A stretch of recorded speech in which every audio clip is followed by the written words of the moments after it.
السلام علیکم ورحمۃ اللہ وبرکاتہ۔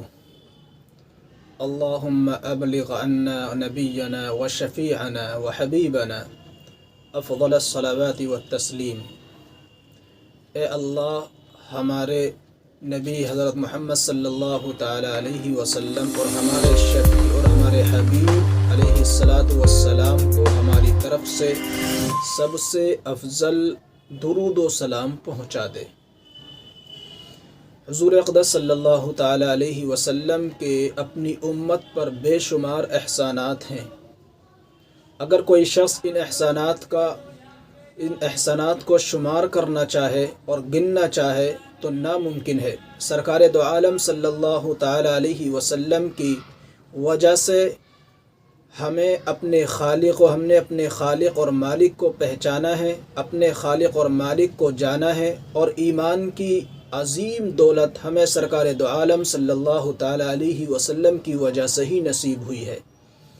حضور اکرم صلی اللہ تعالی علیہ وسلم کی وجہ سے ہی ہمیں قرآن کریم نصیب ہوا، روزے نصیب ہوئے، حج نصیب ہوا، اور عظیم جیسی عبادت اور زکوٰۃ جیسی عظیم عبادتیں ہمیں ساری کی ساری حضور اکرم صلی اللہ تعالی علیہ وسلم کے طفیل میں نصیب ہوئی ہیں۔ حضور اقدس صلی اللہ تعالی علیہ وسلم تمام زندگی اپنی امت کے لیے بے چین رہا کرتے تھے۔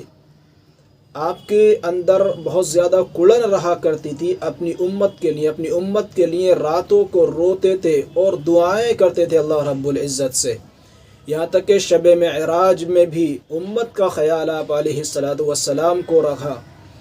آخری حج کے موقع پر میدان عرفات میں آپ علیہ الصلاۃ والسلام نے جب آخری خطبہ دیا، اس خطبے کے موقع پر بھی اپنی امت کی فکر کی اور پوری امت کے لیے دعائیں کی۔ انتہا تو یہ ہے کہ جب آپ علیہ الصلاۃ والسلام دنیا سے تشریف لے جانے لگے، آپ علیہ الصلاۃ والسلام کا دنیا سے جانے کا وقت ہو گیا، اس وقت بھی آپ علیہ الصلاۃ والسلام کی زبان مبارک سے جو الفاظ ادا ہو رہے تھے وہ امتی امتی تھے۔ آپ علیہ الصلاۃ والسلام کو اپنی امت کی اتنی فکر تھی کہ بے انتہا آپ علیہ الصلاۃ والسلام کو اپنی امت کی فکر تھی۔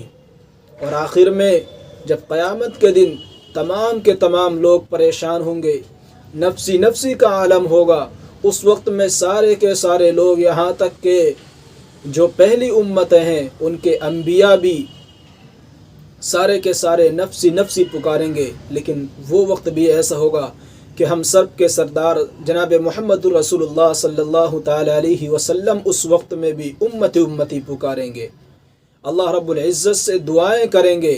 اور میرے محترم بزرگوں اور ناظرین کرام اور عزیز دوستو، نبی علیہ الصلاۃ والسلام ہم گناہ گاروں کی اس وقت میں بھی شفاعت فرمائیں گے۔ اس لیے ہمارا فریضہ بنتا ہے کہ ہم رسول اکرم صلی اللہ تعالی علیہ وسلم پر جو اتنے بڑے محسن ہیں، اتنے عظیم احسان کرنے والے ہیں، ہم سب کے آقا جناب محمد رسول اللہ صلی اللہ علیہ وسلم پر زیادہ سے زیادہ درود و سلام بھیجا کریں۔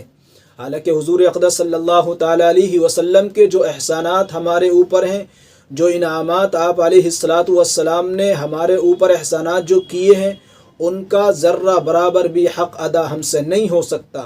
لیکن قرآن کریم میں اللہ تبارک و تعالی نے ہم کو درود و سلام بھیجنے کا حکم فرمایا ہے، اس لیے ہمیں جتنا زیادہ ہو سکے نبی اکرم صلی اللہ تعالی علیہ وسلم پر درود و سلام بھیجا کریں۔ اللہ تبارک و تعالی قرآن کریم کے اندر فرماتا ہے، ان اللہ وملائکتہ یصلون علی النبی یا ایھا الذین آمنوا صلوا علیہ وسلموا تسلیما، کہ بے شک اللہ تبارک و تعالی اور اس کے فرشتے محمد عربی صلی اللہ تعالی علیہ وسلم پر درود بھیجتے ہیں۔ اے ایمان والو، تم بھی آپ علیہ الصلاۃ والسلام پر درود اور سلام بھیجا کرو۔ قرآن کریم کے اس حکم کے مطابق ہمارا فرض ہو جاتا ہے، ہمارے اوپر یہ فرض عائد ہو جاتا ہے کہ ہم اپنے آقا اور مولا حضرت محمد صلی اللہ تعالی علیہ وسلم پر زیادہ سے زیادہ درود و شریف بھیجا کریں، تاکہ خدا اور رسول کی خوشنودی کے ساتھ ساتھ ہمیں دین اور دنیا کی نعمتیں بھی حاصل ہو سکیں۔ میرے محترم عزیزو، ہمارے لیے بہت ہی ضروری ہے کہ جتنا بھی وقت ملے ہم اس کو درود شریف پڑھنے میں لگائیں، نبی اکرم صلی اللہ تعالیٰ علیہ وسلم پر زیادہ سے زیادہ درود بھیجنے کی کوشش کریں۔ اللہ رب العالمین سے دعا ہے کہ اللہ رب العالمین ہم سب کو زیادہ سے زیادہ درود پاک پڑھنے کی اور سلام پڑھنے کی اللہ تبارک و تعالی ہمیں زیادہ سے زیادہ وقت ہمیں عطا فرمائے کہ ہم زیادہ سے زیادہ وقت درود شریف اور صلاۃ و سلام پڑھنے میں اپنا وقت صرف کریں۔ اللہ رب العالمین عمل کرنے کی توفیق عطا فرمائے۔ آمین۔ وآخر دعوانا ان الحمد للہ رب العالمین۔